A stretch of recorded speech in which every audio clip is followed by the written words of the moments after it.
Hello, आज की communicable disease class में आप सबका स्वागत है। आज हम स्टडी करेंगे मंकी पॉक्स डिजीज के बारे में।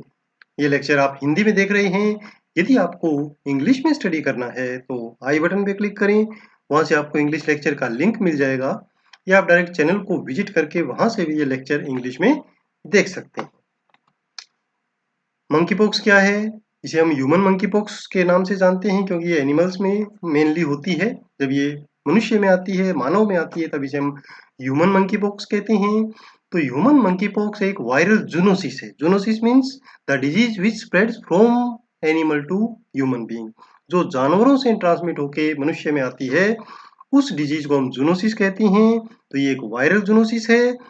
इसे सबसे पहले आइडेंटिफाई किया गया था 1970 में। मध्य पश्चिमी अफ्रीकन जो वर्षा वन है, उनमें जो दूर दराज के ग्रामीण इलाके हैं वहां पर आइडेंटिफाई किया गया था।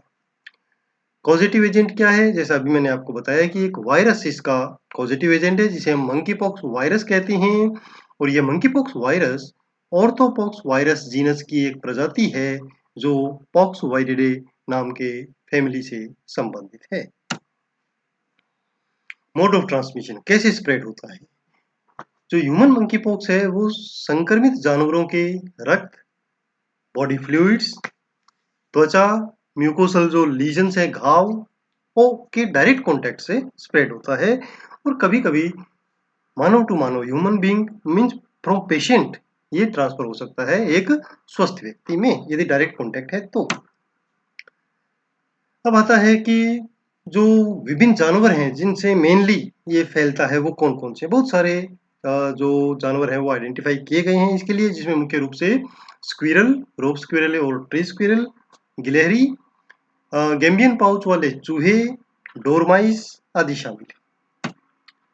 ये जो अफ्रीकन प्रदेश है, अफ्रीका से बाहर पहला जो मंकी पॉक्स केसेस देखा गया था या प्रकोप आया था बीमारी का, वो यूएस में आया था, यूनाइटेड स्टेट्स में।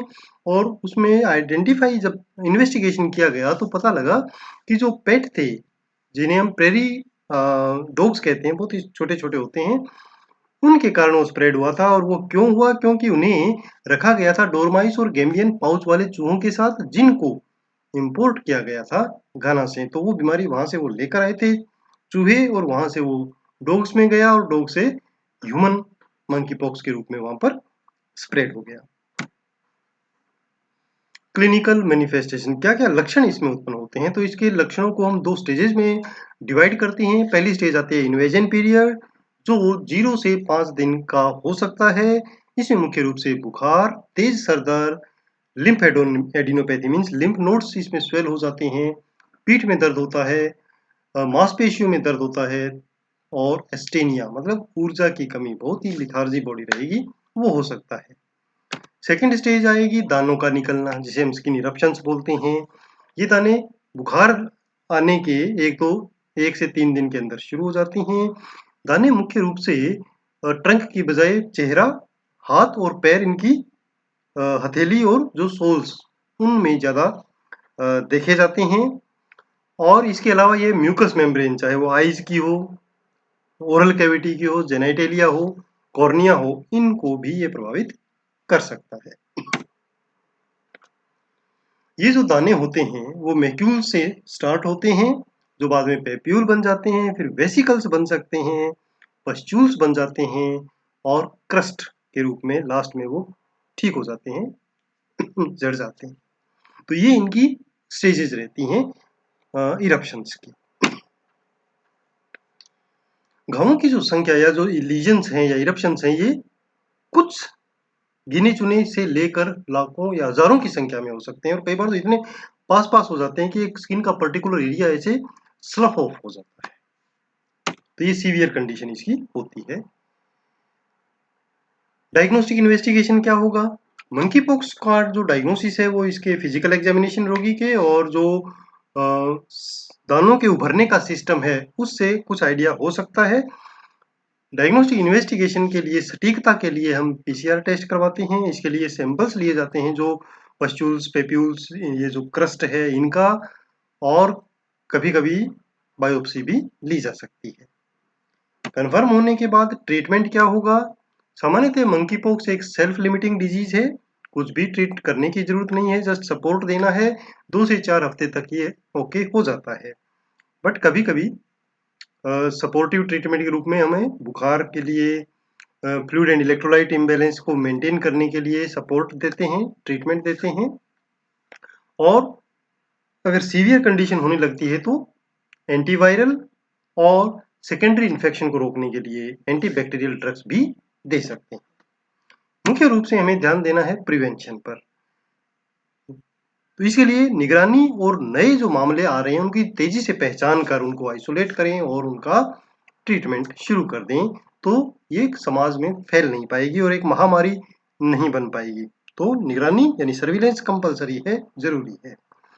स्वास्थ्य शिक्षा प्रदान की जानी चाहिए, हेल्थ एजुकेशन दी जानी चाहिए, सबको पता हो कि मंकी पॉक्स स्प्रेड कैसे होता है और उससे हम कैसे बच सकते हैं। मुख्य रूप से डायरेक्ट कॉन्टैक्ट, चाहे वो एनिमल है चाहे पेशेंट है, उससे हमें बचना है, उससे हमें बचने की सलाह लोगों को देनी है। इसके अलावा जो हेल्थ वर्कर्स हैं और जो पेशेंट के परिवार के सदस्य हैं जो क्लोज कॉन्टैक्ट में हैं, उनको काफ़ी ज़्यादा रिस्क है इस डिजीज़ का, तो उन्हें भी हम स्वास्थ्य शिक्षा दे सकते हैं कि इन पेशेंट्स की केयर करते समय अतिरिक्त प्रिकॉशंस लें, सावधानी बरतें। इसके अलावा कोई भी जंगली जानवर हो, उनसे डायरेक्ट कॉन्टैक्ट ना रखें, कोशिश करें कि डायरेक्ट टच ना हो, ग्लव्स पहने ज़रूरत पड़ने पर, ताकि क्योंकि हमें नहीं पता कि वो इन्फेक्टेड है या नहीं है।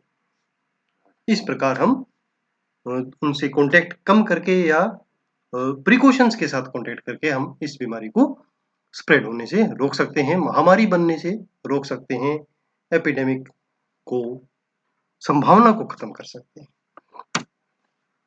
धन्यवाद स्टूडेंट्स। ऐसे ही उपयोगी वीडियोस देखने के लिए आप चैनल को सब्सक्राइब कर सकते हैं, फेसबुक पेज लाइक कर सकते हैं और अपने नोट्स बनाने के लिए विजिट करें mynursingstudents.blogspot.com। यहाँ पर आपको सभी सब्जेक्ट्स के नोट्स मिलने वाले हैं, वहाँ से आप कॉपी भी कर सकते हैं। और फॉलो करें मुझे ट्विटर, इंस्टाग्राम और Facebook group nursing notes join कर लें, ताकि आपको लेटेस्ट अपडेट्स जो आने वाले लेक्चर्स हैं उनके बारे में समय पर मिले। धन्यवाद। आपका दिन शुभ।